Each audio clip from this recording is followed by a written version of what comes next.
자, 여러분, 이 말이 무슨 뜻인지 한번 얘기해 보세요.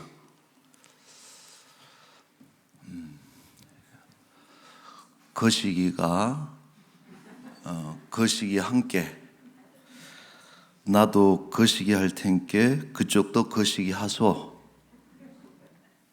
그럼 무슨 뜻이에요?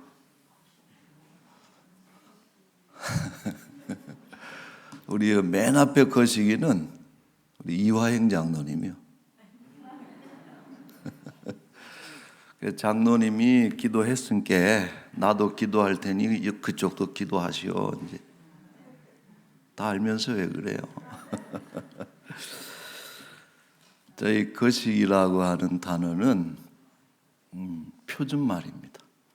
국어 사전에 등재되어 있는 그 표준말인데 그 지시대명사라 그러죠. 뭔가를 가리키는 지시대명사인데 이제 거시기 하다 그러면은 형용어가 되기도 하고 부사가 되기도 하고 아주 다양하게 쓰이는 신기한 단어고 설명하지 않아도 다 아는, 그러나 또 설명해 보라 그러면은 설명하기가 참 아주 또 거시기한 이제 이런 대상이나 그런 상황을 말할 때 이제 이런 단어를 쓰죠. 이것이 같은 문화권 아래 없으면은 이해하기가 힘든 이런 단어입니다. 자, 성경에도 보면은 그런 비슷한 단어가 있어요. 그날이라고 하는, 오늘 본문에도 등장하고 있는데 우리가 디데이라고 그러죠. 그러는데 어떤 날인지는 명시되지는 않지만은 우리 성경에서 말하는 그날 혹은 이것은 그리스도인들이나 유대인들이 다 아는 그런 날입니다. 바로 종말의 날을 얘기할 때 특별히 뭐 얘기하지 않아도 그날이 가깝다 그러면은 종말이 가까이 왔다 혹은 예수 재림의 날을 그날이다 이렇게 표현을 하고 있습니다. 자, 그래서 우리는 이 그날이 있다는 것을 꼭 믿어야 되는 것이고 더욱이나 그날이 가까이 왔다라고 하는 이런 종말적인 그런 인식을 가지는 것이 참 중요하고 또 이렇게 우리에게 남은 날이 얼마 남지 않았다라는 생각을 할 때에 어떻게 살아야 될 것인가 하는 이것을 깊이 고민해야 되는 것입니다. 카렌 와이어트라고 하는 미국의 의사입니다. 이 의사가 여성 의사인데 저술한 일주일이 남았다면이라는 그런 책이 있습니다.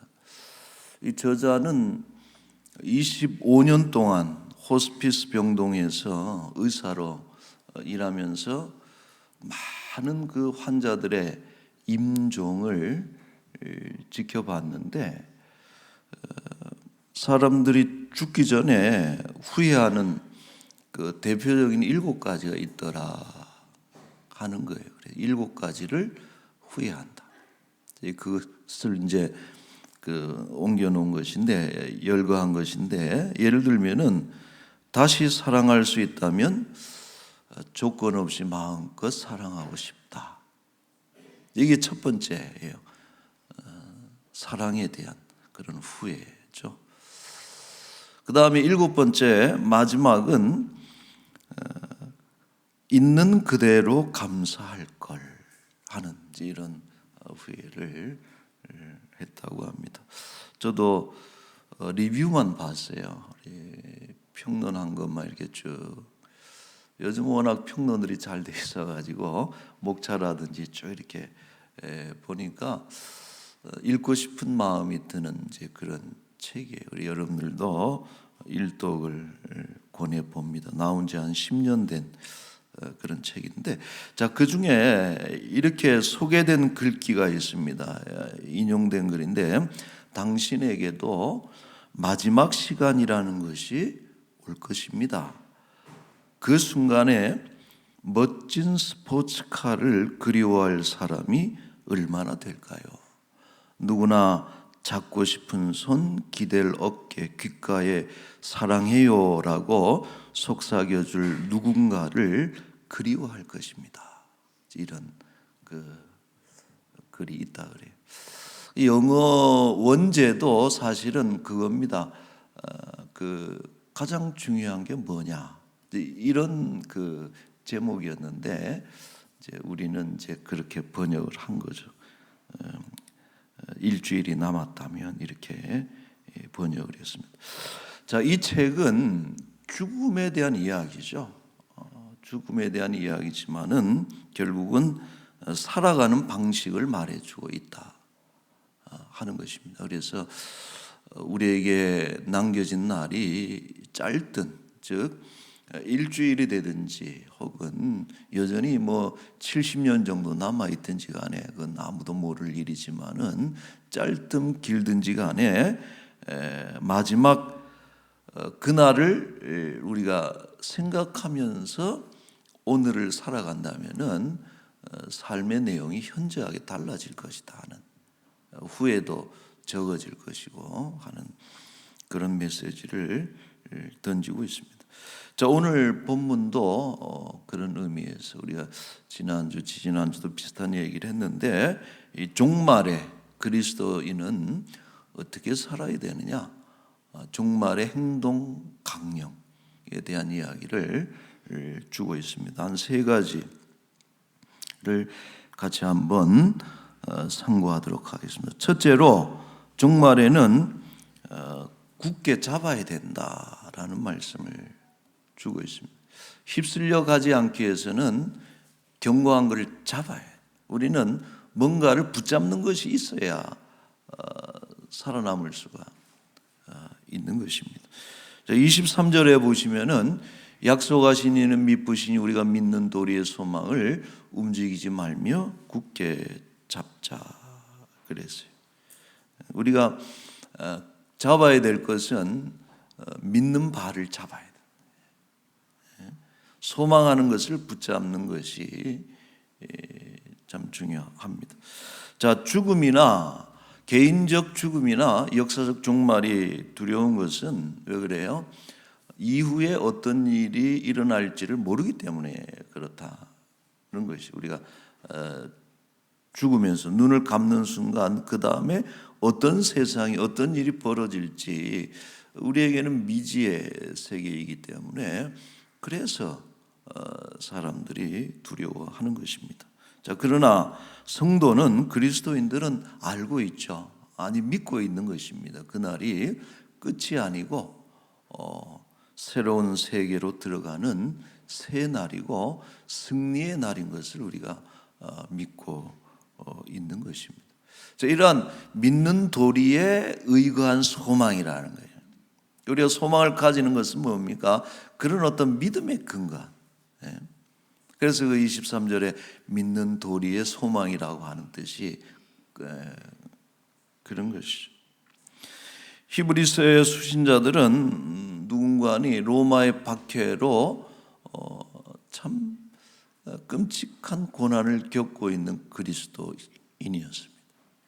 오늘날 우리가 이런 고난이 왔다면은 과연 얼마나 남아 있을까 싶을 정도의 극심한, 히브리서 11장 36절에 의하면은 예수님을 믿는다는 이유로 사람들에게 조롱 멸시당하고 때로는 채찍에 맞기도 하고 또 옥에 갇히기도 하고 고문을 당하고 심지어는 돌에 맞아 죽거나 톱에 켜져서 아주 처참한 죽음을 겪는 이런 경우들이 있었다 하는 것이죠. 자, 그러나 그처럼 참 극심한 고통과 죽음의 위협 속에서도 이들이 믿음을 버리지 않고 버틸 수 있었던 이유는 뭐냐? 그들이 믿는 바 소망을 잡았기 때문에 그렇다 하는 것이죠. 자, 10장 34절에 이 말씀이 있습니다. 너희가 갇힌 자를 동정하고 너희 소유를 빼앗기는 것도 기쁘게 당한 것은 더 낫고 영구한 소유가 있는 줄 알미라. 그리스도인들이 바보가 아니죠. 모든 것을 집을 잃고 소유를 잃고 재산을 뺏기고 심지어는 목숨까지도 어떤 빼앗기는 이런 일들을 겪지만은 그러나 그들은 뭘 알고 있어요? 더 낫고 영구적인 소유가 있음을, 산업이 있음을 믿기 때문에 버틸 수 있는 것이죠. 그리고 중요한 것은 그런 약속을 주신 분이 신실하신 하나님이다. 그 23절에 보면은 약속하신 이는 미쁘시니 그랬거든요. 하나님은 신실하신 분이다. 미쁘신 분이다.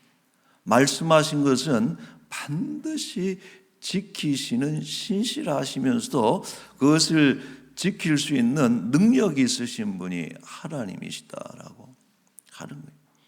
어찌 보면 그래서 소망을 굳게 붙잡는다는 것은 하나님을 붙잡는 것과 동일한 것입니다. 돈과 권력과 쾌락은 종말에 무용하다. 우리가 사람들이 그렇게 신뢰하는 돈, 또 권력, 인생의 쾌락, 종말에는 다 그것이 쓸모가 없다는 거예요. 붙잡을 만한 디딤돌이 될 만한 것이 안 되지만 하나님은 우리가 마지막으로 우리의 영혼을 의탁하고 붙잡을 수 있는 유일하신 존재가 하나님이시다. 여러분 믿습니까?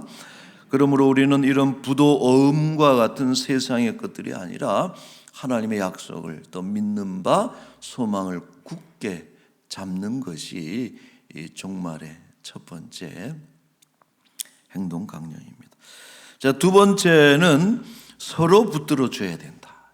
서로 붙들어 줘야 된다. 24절에 서로 돌아보아 사랑과 선행을 격려하자 그랬어요. 홀로 견디거나 승리하는 사람은 아무도 없습니다. 아무리 강한 자라도 빈틈이 있고 약점이 있는 것입니다. 그러므로 서로 붙들어 줘야지 휩쓸려 가지 않는 것이죠. 데살로니가전서 5장 14절에 말씀하시기를 형제들아 너희를 권면하노니 같이 읽을까요? 게으른 자들을 권계하며 마음이 약한 자들을 격려하고 힘이 없는 자들을 붙들어주며 모든 사람에게 오래 참으라. 아멘. 자, 이것이 서로 붙들어주는 방식이에요. 네 가지 이제 단어가 등장하고 있습니다만은 게으른 자는 혼내줘야 돼, 권계해야 돼, 경고해야 돼. 그렇게 하면 안 돼라고 권면을 해야 되죠. 이것이 여러분 붙들어 주는 거예요. 우리가 이제 새벽에 사무엘 하를 보면서 다윗이 망가진 이유가 뭐냐? 다윗이 이상해진 것을 어느 순간부터 다윗이 이상해졌어요. 그런 사람이 아닌데 그거를 요압도 알고 나단도 알았을 거다 말인데 이상합니다. 요즘 이상해지신 것 같아요. 왜 그래요? 이렇게 얘기를 할 수가 없는 거예요. 워낙 강력한 왕이기 때문에 결국은 그렇게 붙들어주는 사람이 없었기 때문에 다윗이 갈 때까지 갔잖아요. 중간에 가다가 멈춘 것이 아니고 결국은 마지막까지 가서 그 사달이 나게 된 것을 우리가 볼 수 있습니다. 그래서 우리는 권계해야 돼요. 이상해, 당신 요즘 이상해, 달라진 것 같아, 이런 얘기를 해줘야 돼요. 그 다음에 약한 자들은 또 격려해야 돼요. 힘이 없는 자들은 붙들어줘야 돼요. 여러분 우리가 유념해야 될 것은 뭐냐 하면은 격려를 받지 않아도 되는 강한 사람은 아무도 없다는 사실입니다. 우리는 누가 강한 사람으로 보이면 늘 강한 줄 알지만은 그런 사람 아무도 없습니다. 우리 아버지가 그래요. 아버지는 늘 강한 것처럼 보이지만은 강한 척하는 거예요. 모든 집안의 아버지가 그러죠.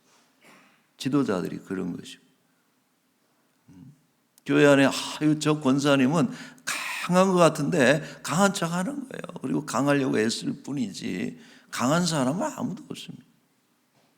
그러므로 우리는 이 서로를 위해서 격려해야 되는 거예요. 격려가 필요합니다. 붙들어줘야 돼요.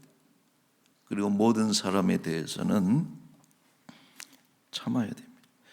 위대한 일꾼 바울도 동역자들의 격려를 받았기에 그 길을 갈 수 있었습니다. 디모데후서 1장 16절 원하건대 주께서 오네시보로의 집에 긍휼을 베푸시옵소서. 그가 나를 자주 격려해주고 내가 사슬에 매인 것을 부끄러워하지 아니하고 로마에 있을 때 나를 부지런히 찾아와서 만났습니다. 그래서 오네시보로가 누굽니까? 우리가 그렇게 잘 알려져 있지 않은 인물인데도 이 바울이 그의 생의 마지막, 디모데후서는 후반기 저서잖아요. 마지막 후반기에 쓰여진 책인데 인생의 어떤 마지막을 앞에 두고서 오네시보로가 격려해 준 것을 잊지 않는 이런 모습을 우리가 볼 수 있습니다.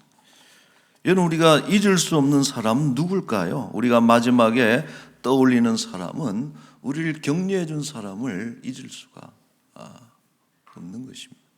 가끔 장례식장 가서 고인의 얼굴을 보고 이렇게 장례식을 하다 보면은 참 이렇게 눈물이 날 때가 있어요. 왜 그러냐 하면은 참 살아계셨을 때 그렇게 격려하고 또 이렇게 사랑하고 때로는 참아주시고 때로는 책망도 하시고 이랬던 어떤 그런 것이 잊혀지지가 않는 것이.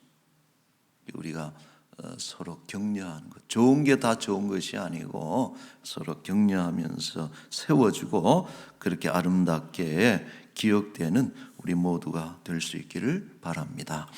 자, 마지막으로 중요한 것 세 번째가 있어요. 그것은 25절의 말씀이죠. 모이기를 피하는 어떤 사람들의 습관과 같이 하지 말고 오직 권하여 그날이 가까움을 볼수록 더욱 그리하자. 우리가 힘써야 될 세 번째는 모이는 일에 힘써야 됩니다. 초대교회는요, 어려운 중에서도 날마다 성전에 모였다 그랬어요. 사도행전 2장 46절에 날마다 마음을 같이하여 성전에 모이기를 힘쓰고 또 집에서도 또 모였어요. 떡을 떼며 기쁨과 순전한 마음으로 음식을 먹고 하나님을 찬미하며 온 백성에게 칭송을 받으니 주께서 구원받는 사람을 날마다 더하게 하시니라 그랬어요. 모여서 예배하고 찬송하고 기도하고 먹을 것을 함께 나눌 때 믿는 자가 늘고 교회가 부흥했다. 여러분 기억합시다. 교회의 힘은 모임에서 나오는 것이다. 교회의 힘은 모일 때 가장 온전한 힘이 나오는 것입니다. 왜 그렇습니까? 모일 때에 하나님의 임재가 더욱 분명하기 때문에 그렇다. 마태복음 18장 20절 같이 한번 읽겠습니다. 두세 사람이 내 이름으로 모인 곳에는 나도 그들 중에 있느니라. 오늘 이곳에 하나님께서 우리와 함께하고 계시는 줄로 믿습니다. 그래서 이렇게 함께 모여서 예배할 때 하나님의 존재감을 더 강하게 우리가 체험할 수가 있는 것입니다.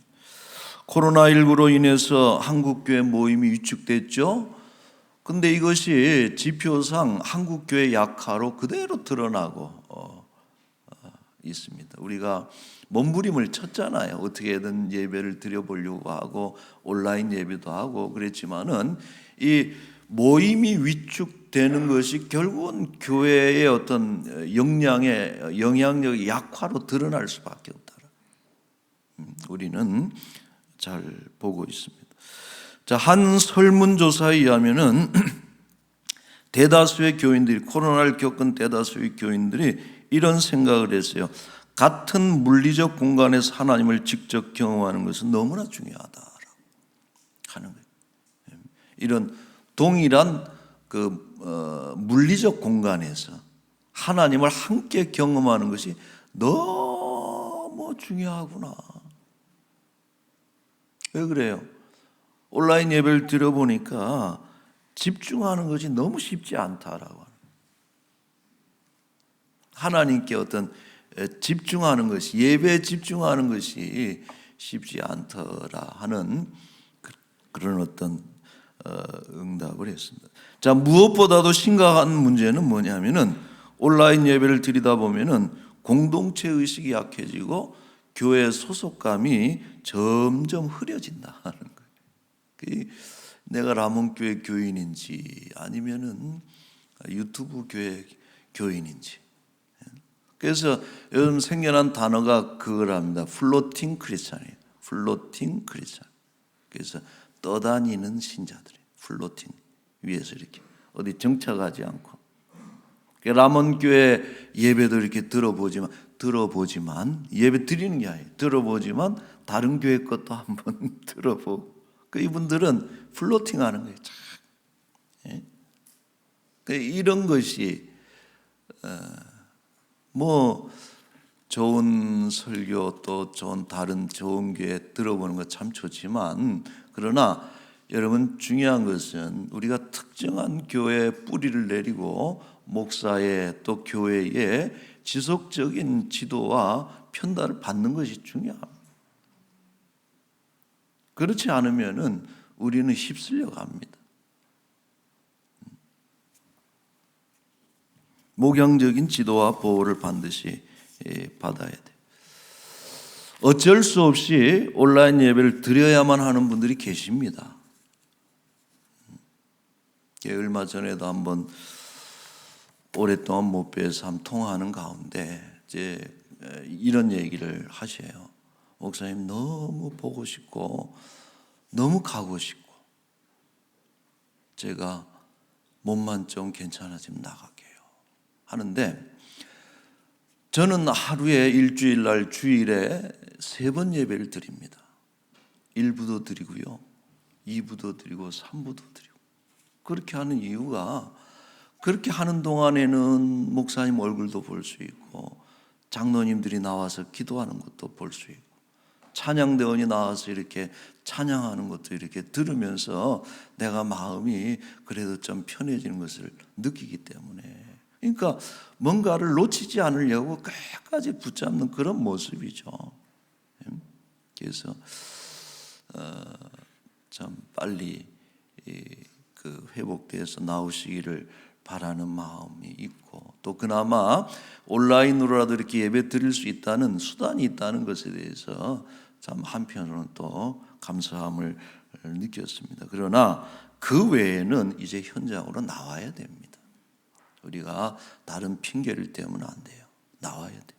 현장에 나와서 예배하는 것이, 그것이 우리의 신앙 건덕상 옳습니다. 우리의 신앙의 유익을 위해서도 옳기 때문에, 이제 여러 가지 이유들로 여러분 머뭇거리고 있는 분들이 있다면은 빨리 현장에 나와서 같은 물리적 공간에서 하나님을 함께 경험하는 이런 모이기에 힘쓰는 그런 우리가 돼야 되겠습니다. 바라기는 함께 모여서, 그죠? 믿음의 도리를 굳게 잡는 것. 같이 있어야 믿음도 잘 지켜져요. 믿음의 도리를 굳게 잡고 서로 사랑과 선행을 격려하면서 종말의 때 다 같이 모이기에 힘써서 함께 승리하는 우리 라몬교회가 될 수 있기를 축원합니다. 아멘. 자, 우리 찬송 하나 부를게요. 우리 그리고 기도할 텐데 620장입니다. 여기에 모인 우리 같이 한번 찬양하겠습니다.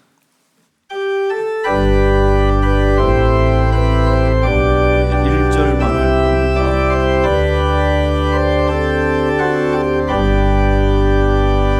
여기에 모인 우리 주의 은총 받은 자여라. 주께서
같이 한번 기도하십시다. 마지막 때에 행동 강령, 우리가 군에 가면은 내무생활 또 복무 규정이나 이런 것들이 있습니다. 마지막 때 교회가 어떻게 해야 될지, 첫째는 믿는 도리를 굳게 잡아야 됩니다. 둘째는 서로 붙들어 줘야 됩니다. 사랑과 선행을 격려해야 됩니다. 마지막으로 모이는 것을 폐하는 어떤 사람들의 습관을 따라가서는 안 되고 모이게 힘써야 됩니다. 왜냐하면 우리 모임 가운데 하나님이 더 강력하게 임재하시기 때문에 그렇습니다.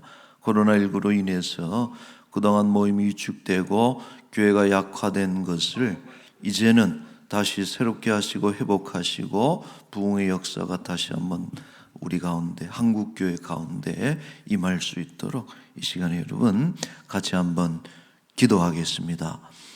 거룩하신 우리 하나님 아버지, 은혜를 감사합니다. 아버지,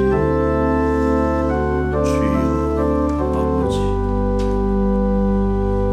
만에 하나 천에 하나 사랑하는 주의 백성들 선택하셔서 불러주신 주의 귀한 음성이 있기에 아버지 하나님, 우리가 하나님 앞에 모이기에 힘쓰는 주의 백성들이 되게 하시고 그날이 마지막 그날이 예수 그리스도의 강림하시는 그날이 불현듯 우리에게 가까이 이르게 된 것을 우리가 늘 인식하며 또 잊지 않으며 마음으로 잘 준비할 수 있도록 주여 마지막 날에 당황하지 않고 오직 준비된 자처럼 하나님 앞에 나아갈 수 있도록 주여 인도하여 주시옵소서.